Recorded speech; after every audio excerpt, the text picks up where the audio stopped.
पतिदेव, शादी के बाद औरत की ख्वाहिश कौन पूरी करता है? पापा डॉक्टर जवाब दे चुके हैं। अब माँ कुछ दिनों की ही मेहमान है। बेटा, माधव ने अपने पिता देवकीनंदन जी से कहा। देवकीनंदन जी ने तो कुछ सुना ही नहीं। उनके कानों में तो डॉक्टर साहब के शब्द गूंज रहे थे। आपकी पत्नी अब कुछ समय की ही मेहमान है। हो सके तो उनकी अधूरी ख्वाहिशें पूरी करिए। उन्हें जो अच्छा लगता है उन्हें वो खिलाइए पिलाइए। देवकीनंदन जी अपनी पत्नी को घर ले गए और उनकी देखभाल में लग गए। अब इस उम्र में उन्हें अपनी पत्नी की कीमत समझ आ रही थी जब वो जाने की तैयारी में थी। डॉक्टर के कहे अनुसार वो उनकी हर ख्वाहिश पूरी करने के लिए बेचैन थे। एक दिन सुबह सुबह उनका सर अपनी गोद में रख लेकर बैठ गए और बोले, माधवी, वैसे तो हमने आज तक तुम्हारी कोई ख्वाहिश पूरी नहीं की, लेकिन अब करना चाहता हूँ। तुम बताओ, तुम्हारी क्या ख्वाहिश है? सुनिए जी, शादी के बाद औरत की कोई ख्वाहिश ही कहाँ रह जाती है, और अगर होती भी है तो उसे पूरा कौन करेगा? अब छोड़िए भी, हमारे पास वक्त कितना बचा है? हमारे मन में जो ख्वाहिशें हैं उतने वक्त में तो एक भी पूरी नहीं हो पाएगी। उनमें से कई ख्वाहिशें से जोड़े लोग अब इस दुनिया में नहीं हैं। तुम कहकर तो देखो, हमसे जो बन पड़ेगा वो हम जरूर करेंगे। माधवी जी फीकी सी हंसी हंसी और बोली, माधव के पापा अब शादी के बाद कभी अपने मायके अपने मन से नहीं जा पाए। अब भी गए, अपने आंसुओं से रुलाया। आपने और आपकी माँ ने इतने बंधनों में जकड़ कर रखा कि मायके का हर रिश्ता छुड़वा दिया। आज तक हर शादी ब्याह में साथ लेकर गए और उसी दिन रात में ही भागते हुए लेकर चले आते। कभी सोचा आपने कि हमारा भी मन करता है एक रात अपने माँ बाप, भाई बहन, चाचा ताऊ, मामा मासी, बुआ सबके साथ रहने का? लेकिन आप तो कमरे से बाहर ही नहीं निकलने देते थे। हमारा बड़ा मन करता था कि हम भी वहाँ अपनी सब बहनों की तरह रुककर सबके साथ हंसी ठिठोली करें, लेकिन आपने कभी ये बात समझी ही नहीं। शादी के बाद मैंने कोई छोटा सा त्यौहार भी मायके में नहीं बनाया। जीवन भर तरसती रह गई इस बात के लिए कि कभी तो हमें किसी त्यौहार पर मायके जाने को मिले। सब लड़कियों को हर मौके पर मायके आते जाते देखती तो मन में हुक सी उठती, हमारे लिए ही ये सब इतना कठिन क्यों है? तब जवाब मिलता, क्योंकि तुम्हारा पति तुम्हारी ख्वाहिशें नहीं समझता, इसलिए तुम्हारी ये छोटी छोटी सी ख्वाहिशें भी पूरी नहीं हो पाती। अब आप बताइए कि आप हमारी ये ख्वाहिशें पूरी कर पाएंगे? क्योंकि अब तो ना माता पिता रहे, ना वो भाई बहन रह गए जिनके साथ समय बिताने का मन करता था। जब ब्याह कर आई तो बड़ा मन करता था कि आप हमें कहीं घुमाने ले जाए, मूवी दिखाने ले जाए, हम लोग भी हनीमून पर जाएं।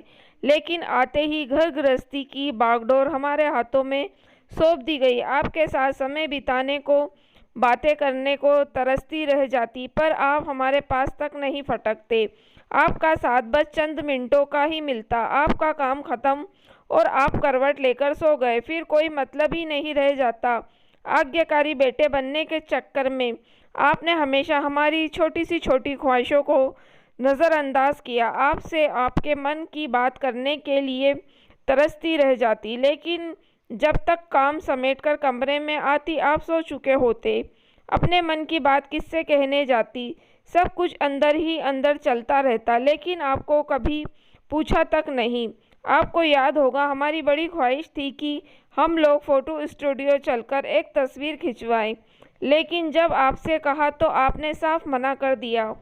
आज तो सब मोबाइल में खींच लेते हैं, लेकिन हमारी तो एक तस्वीर आपके मोबाइल में भी नहीं मिलेगी, क्योंकि जब भी साथ में तस्वीर खिंचवाने को कहती आप हमेशा छिटक कर दूर चले जाते। अब हमारे जाने के बाद ढूंढते रहना, हमारी तस्वीर कहीं नहीं मिलने वाली। बताइए, अब आप हमारी ये ख्वाहिशें पूरी कर पाएंगे? जब हम मृत्युशैया पर पड़े हैं, कभी कुछ पहनती ओढ़ती तो मन करता कि आप भी बाकी पतियों की तरह हमारी तारीफ करें, लेकिन आपको तो निगाह उठाकर देखने की भी फुर्सत नहीं रहती। कभी कुछ अच्छा बनाती तो सब तारीफ करते, आपकी तरफ बड़ी आस से साथ देखती, लेकिन आप देखकर भी अनदेखा कर देते। जिंदगी भर आपकी तारीफ के लिए तरसती रह गई, लेकिन आप कभी मेरे स्त्री मन को पढ़ नहीं पाए। हमारा आत्मविश्वास तक चला गया। ये लगता है हम दुनिया की ऐसी औरत है जिसके अंदर कोई खूबी नहीं हो जो पति को रिझा सके। हमारी ख्वाहिशें कोई बहुत बड़ी बड़ी नहीं थी, बहुत छोटी छोटी थी, जो मन के अंदर ही दबी रह गई। कहते कहते माधवी जी की सांस फूलने लगी तो देवकी नंदन जी ने उन्हें पानी पिलाया, जिससे कुछ देर के लिए वो ठहर गई।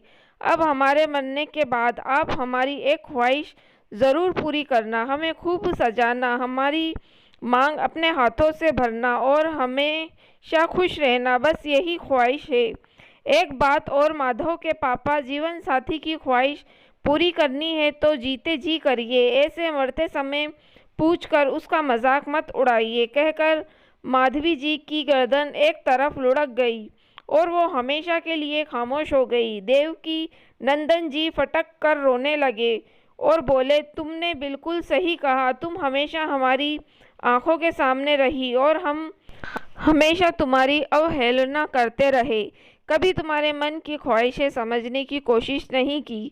दोस्तों, ऐसा क्यों होता है? जब तक इंसान आंखों के सामने मौजूद रहता है तब तक लोग उसकी कदर नहीं करते, लेकिन उसके जाने के बाद उसकी कीमत समझ में आ जाती है। तब कोई फ़ायदा नहीं होता, क्योंकि जाने वाला तो तरस कर चला गया, अब पछताने से क्या होता है। दोस्तों, अगर आपको कहानी पसंद आई हो तो आप मेरे चैनल को सब्सक्राइब ज़रूर कीजिएगा और मेरी वीडियो को लाइक और शेयर भी ज़रूर कीजिएगा। Thank you for watching.